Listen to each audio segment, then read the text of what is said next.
Holky, dělila vás 1/1 sekundy od prvního a druhého místa.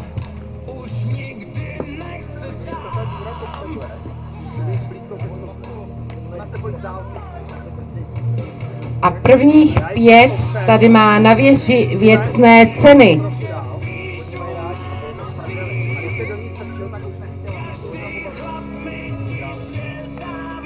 Poprosíme Petru, aby nám zavedla koníky na čestné kolo. Takže první Petra Pušová, Landínosy.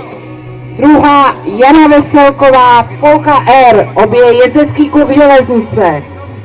Třetí a čtvrtý Mariánka Kociánová, Midnight Star Print, SK Hlavice.